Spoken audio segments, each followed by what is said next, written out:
Welcome back to Westchester University outside Philadelphia. You have the first question of the night. Go ahead. My name is Brittany Ransom, and I'm a student here. In the past recent years, there have been some cuts in federal funding and student aid. I would like to know personally what you plan on doing in increasing that aid for college students. Well, thanks for the question, Brittany. And this is something I hear about all across the country. And first of all, I've got a personal stake in this because when Michelle and I graduated from law school, our combined monthly student loan was more than our mortgage. And that was true for about 10 years.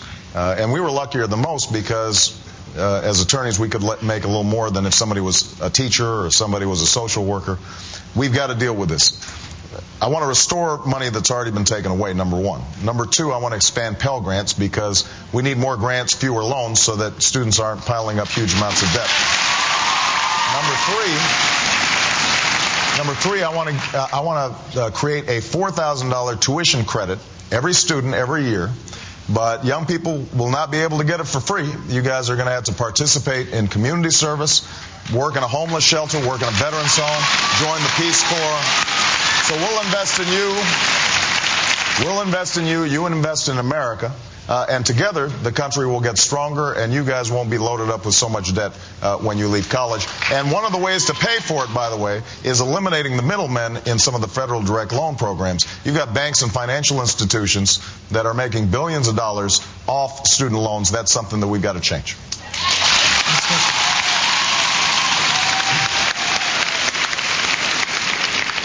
Hi, my name is Shane Daniels. I'm interested in how has this campaign and your situation with your pastor affected your spiritual life, and how will that influence your presidency?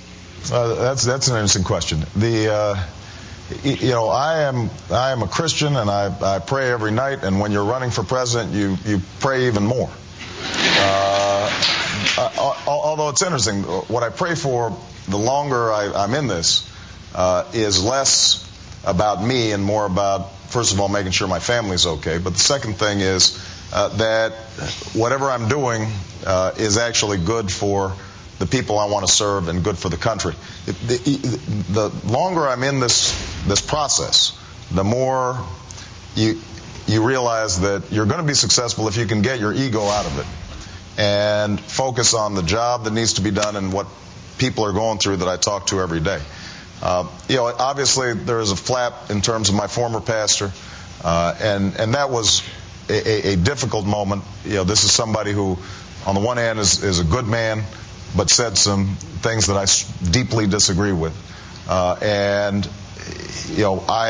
tried to give a speech here in Philadelphia to indicate the broader context of the anger that still exists and the resentments that still exist between the races. My belief is that one of the important things about my Christian faith is that you forgive people, you try to understand them, and ultimately, judge is going to be God is going to be somebody who's making judgments about many of these things. So I'm just going to stay focused on the job that I'm doing, and hopefully you'll pray for me too. Next question. Hello, Chris. Hi, Senator Obama. I'm interested. I understand that you want to increase the teacher salaries, which I'm all for since I'll be a teacher. But I want to know your stance on merit pay and how it will affect special education teachers and then those in low SES areas. Well, I am not in favor of merit pay as it's currently understood, which basically... Neither is that lady over there. Which basically involves taking test scores and then rewarding people on how they score on tests, how students score on tests. Because the problem is, let's say, special ed students or ESL students. By definition, special ed students are behind and may need special help. They may not move at the same pace, even though we can aspire to make sure that they get the best education possible. Students for whom English is a second language, they may be behind in terms of test scores, even though they're very intelligent, just because it's not their native language that they're speaking. This is a broader problem that has to do with No Child Left Behind. I want the highest standards for our students, but I don't want standards measured solely by a single high-stakes standardized test. I want to have